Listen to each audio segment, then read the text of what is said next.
Ada seorang muslim, dia bikin buku. Bukunya itu berjudul, saya kasih tunjuk sama Bang ya. Nih. Ini buku yang dibuat oleh orang Islam, Bang. Buku jangan dijeda dulu, Bang. Saya balik dulu kamera saya. Ini buku, Anda bisa beli ini di toko Tokopedia atau apa. Kelihatan, Bang? Ya. Judulnya itu 101 bukti Yesus bukan Tuhan, Bang. Dan saya waktu itu diskusi bukan tentang buku ini, tetapi ini adalah pandangan umum orang-orang Islam. Yang perlu Abang ingat, saya itu selalu dalam konteks perdebatan dengan orang Islam. Begini, Bang. Suatu ketika, saya pernah diskusi dengan yang namanya, nama palsunya itu Yonatan Nandar. Karena aslinya itu bukan nama itu, tapi dia bikin nama begitu biar orang kira dia mualaf. Karena kalau mualaf nanti dapat duit. Gini, pada waktu perdiskusian itu, dia bertanya kepada saya, Edis, panjang itu Bang, panjang. Berhari-hari sebelumnya udah diskusi. Intinya dia cuma mau bilang begini, jadi singkat saja Edis, Yesus itu Tuhan atau bukan? Kamu percaya nggak Yesus itu Tuhan atau bukan? Makanya saya bilang, kalau mau dijawab singkat saja, saya bilang bukan. Kenapa saya bilang bukan pada waktu itu? Begini, karena yang dimaksud oleh orang-orang Islam, ketika Islam mengatakan bahwa Yesus bukan Tuhan, Tuhan di situ adalah Bapa di sorga. Saya kasih contoh ya, contoh begini.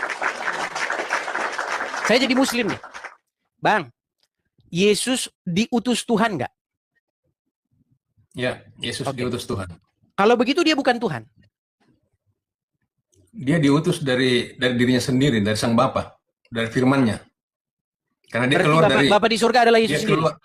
Dia keluar dari Tuhan. Oke, sebelum ke situ, Bang. Ketika orang Islam bertanya Yesus bukan Tuhan, sebenarnya yang dimaksud oleh orang-orang Islam itu adalah Yesus bukan Tuhan Bapa di surga. Saya tunjukkan saja kepada Anda satu ayat ya, Bang ya. Supaya kita tidak berbelit-belit. Abang ada Alkitab di situ? Yep. Oke, bisa dibukakan Lukas pasal yang ke-12? Kok Lukas? Iya, Lukas pasal 12. Lukas pasal 2, Bang. Lukas pasal 2. Ya. Ayat 22 coba dibaca. Ayat 21 sampai 22, Bang. Lukas 2 ayat 22.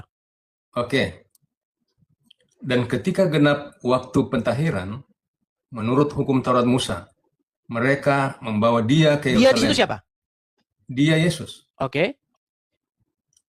Membawa dia ke Yerusalem untuk menyerahkannya kepada Tuhan. Oke.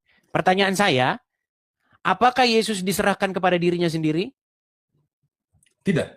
Oke, saya balik dulu kamera saya kalau begitu, Bang ya. Oke. Makanya kadang-kadang konteks yang sedang diskusi itu nggak dijelaskan di dalam video, makanya bikin orang itu bingung, dibilang, Edis tidak percaya Yesus Tuhan. Tapi untuk menjawab ini saya harus sendiri teman-teman, karena nggak ada satupun yang saya lihat ada orang